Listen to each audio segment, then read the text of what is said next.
A brother says, what is the punishment if people soil their clothes or body while urinating? Now this is what the Prophet ﷺ warned the Muslims from.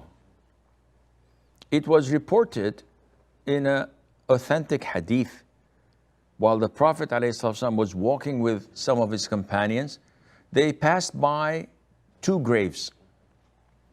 And the Prophet said ﷺ, these dead people are being tormented in the graves over something that is not big. By Allah, it is big. Meaning that leaving that sin was not a big issue. But the sin itself was really big, major.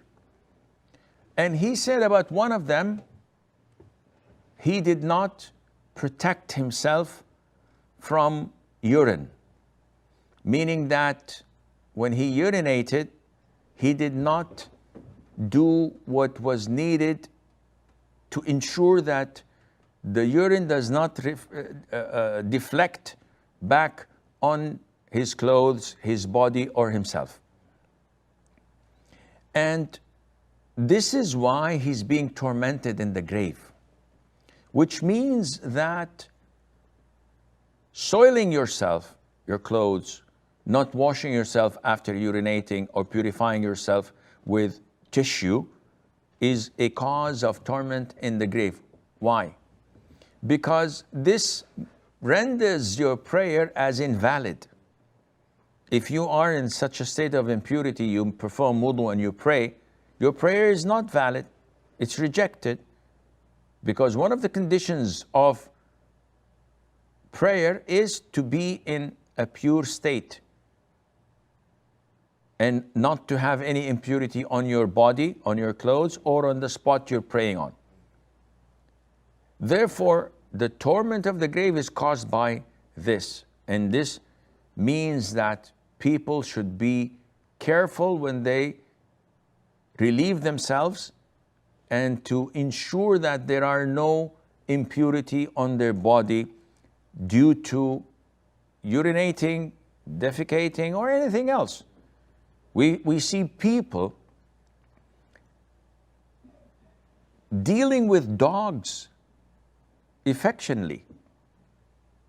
And they love their dogs, they cuddle them, and the dogs lick their faces, their clothes, and then they go and pray. Their prayer is invalid, and definitely they will be tormented in their graves because of this sin. Similarly, because it's the same concept, praying without being in the state of purity. In addition to what will happen to them of losing the reward every single day, a carat of good deeds. And the Prophet explained to us, a carat of good deeds is equivalent to the weight of Mount Uhud of good deeds every single day, because you are raising a dog in your house. So people can't comprehend this, or don't want to, or don't want to learn about this, because they don't read the Quran, they don't read the Sunnah of the Prophet ﷺ, they don't read books of fiqh.